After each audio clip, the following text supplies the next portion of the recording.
महाभारत 22 भीम हनुमान संवाद मदन मोहन तरुण द्वारा लिखित एवं उन्हीं के द्वारा पठित। एक दिन द्रौपदी के साथ बैठे थे भीम खुले मैदान में।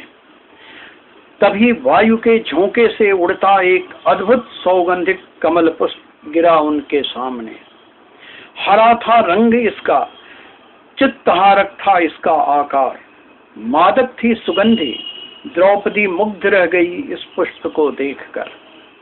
इच्छा हुई भेंट करें यह पुष्प महाराज युधिष्ठिर को। कहा भीमसेन ने, अभी ढूंढ लाता हूं मैं उपवन से। कहकर चल पड़े उस दिशा की ओर भीमसेन, जिधर से हवा में उड़ता आया था स्वर्गिक गरिमा से युक्त यह पुष्प। चलते गए वीर भीमसेन, यहाँ तक कि समाप्त हो गया सुगम जंगल और आरंभ हो गया दुर्गम वन का विस्तार। फिर भी चलते रहे भीमसेन। जैसे ही वे पहुंचे गहन वन के बीच, उन्होंने देखा सामने एक रोम युक्त विशाल पर्वत। साश्चर्य खड़े रहे, सोचते रहे, कैसे हो सकता है इतना विशाल रोमों से युक्त एक पर्वत। अवश्य होगा यह कोई मायावी रोकने को उनका मार्ग। तभी उन्हें लगा यह पर्वत जैसे ले रहा हो धीरे धीरे सांस। तब तनिक और निकट जा भीमसेन ने ध्यान से देखा और रह गए स्तंभित। यह तो है कोई अद्भुत वानर। अविश्वसनीय था उसका महाकार, असाधारण थी उसके शरीर की चमक। बोले, हे वानर, मैं नहीं कर सकता नियमानुसार एक जीवित प्राणी को लांघ कर पार। कृपया जरा हटकर मुझे जाने की दें राह। उस महावानर ने पड़े पड़े कहा, भाई मैं बहुत बूढ़ा हूँ, हिलने डुलने में भी असमर्थ। तनिक उठाकर मेरी पूंछ बना लो अपनी राह। बड़ी कोमलता से भीम ने पकड़ी उसकी पूंछ। हटाना तो दूर, जरा भी हिला न पाए वे उसकी पूंछ। फिर तनिक और जोर लगाया, किंतु असफल रहे उनके सारे प्रारंभिक प्रयास। फिर उन्होंने लगा दिया अपना सारा बल, किंतु हिला नहीं पाए वे एक वानर की पूंछ। तब भीम को लगा नहीं हो सकता यह कोई सामान्य वानर, जो ले महाबली भीम का सारा बल हर। करबद्ध हो गए उनके सामने वे खड़े। आप नहीं हो सकते वानर, आप नहीं हो सकते दैत्य। मैं नहीं जानता अब तक कोई ऐसा जो हर ले इस प्रकार का भीम का बल। हे महानुभाव, प्रणति है मेरी, करें स्वयं को प्रकट। तब धीरे धीरे गिरि समान उठ गया वह वानर। पांव थे उसके पृथ्वी पर और आकाश को छू रहा था उसका मस्तक। उसका विशाल शरीर जैसे व्याप्त हो रहा था कोसों तक। मुखमंडल उसका भासमान था दिव्य सूर्य के समान। मुख से बोल रहा था वह राम राम। अब भीम को आवश्यकता नहीं रही उनके परिचय की। ये तो सामने खड़े हैं स्वयं पवन पुत्र हनुमान। जुड़ गए उनके दोनों हाथ, अपार श्रद्धा से वे नत हो गए चरणों पर। तब मुस्कुराते हुए उठाया उन्हें पवन पुत्र ने और कोमलता से लगा लिया गले। फिर बोले, प्रिय अनुज, जानता हूँ तुम लोगों के वन में आने का कारण।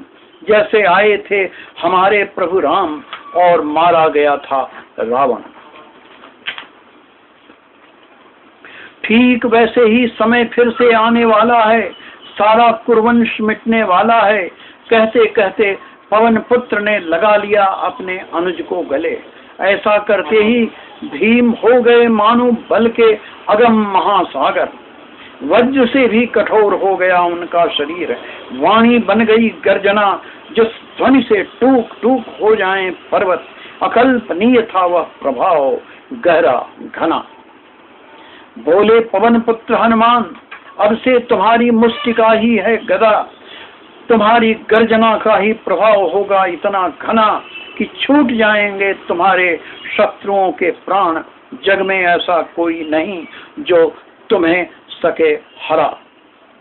और सुनो अनुज, मैं निवास करूंगा अर्जुन के उस रथ की ध्वजा पर, जिसके सारथी होंगे स्वयं भगवान।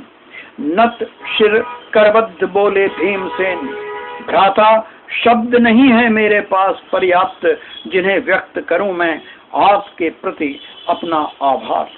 फिर बोले तनिक संकोच से, वैसे तो आपके लिए कुछ भी करना नहीं है असंभव, फिर भी मेरे मन में है कुछ जिज्ञासा, यदि करें आप उसका परिहार। पूछो अनुज पूछो, निसंकोच उत्तर देने का मैं करूंगा प्रयास। कौन सी वह शक्ति थी जिससे आपने लगा दी छलांग और कर लिया महासागर पार?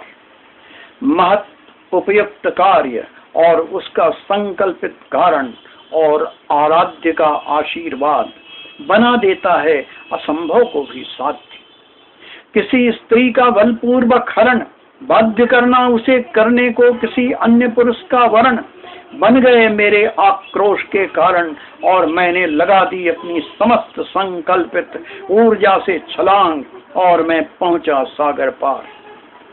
वहीं जाकर मैंने जाना जहां रहते हैं रावण, वहीं कोई न कोई विभीषण भी अवश्य होता है, वहीं होती है मंदोदरी, और जब ये सब विफल हो जाते हैं और हो जाता है आतताई के धर्मों का क्षय, तब मारे जाते हैं रावण।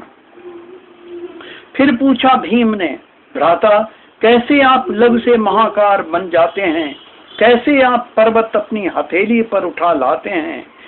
विराटता जो प्रच्छन्न रहती है सबके भीतर। उपयुक्त समय पर, उपयुक्त कारण आने पर, जब संकल्पित मन जागृत हो जाता है अपनी समस्त सत्ता के संबोध में, तब लघु भी हो जाता है, महाकार कर देता है असंभव को भी वह साध्य। यह पार्थिवता से मानस की मुक्ति का पल होता है। यह है आत्म साक्षात्कार का क्षण, जिसमें असंभव कुछ भी नहीं होता है। तब एक वानर भी बन जाता है हनुमान, उठा लाता है पर्वत विशाल, जला देता है लंका। पुण्यों के उदय का यह फल होता है, जीवन भर के सुकर्मों का यह फल होता है। तनिक देर रुके फिर बोले हनुमान, सुनो भीम, कभी अपने बल के बंधन में मत बंधो, सदा इससे ऊपर रहो। तुम हो इसके शासक, कभी इसके अधीन मत रहो। जीवन को बना लो तपस्या, जो भी करो तप की गहनता से, समर्पण से, अपरिमित आस्था से, संकल्प की प्रबलता से धर्म धारण करो।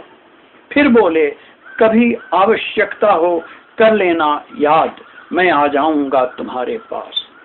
कहते कहते पवन पुत्र हो गए पवन में विलीन, समझ नहीं पाए भीम यह स्वप्न था या सत्य, किंतु स्वयं वे हो चुके थे पहले से भिन्न।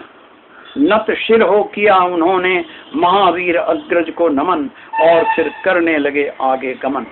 धन कुबेर के जलाशय से प्राप्त हुए उन्हें वे दैवी कमल, देते हुए देवता को धन्यवाद, किया उन्होंने द्रौपदी की ओर पुनः प्रस्थान।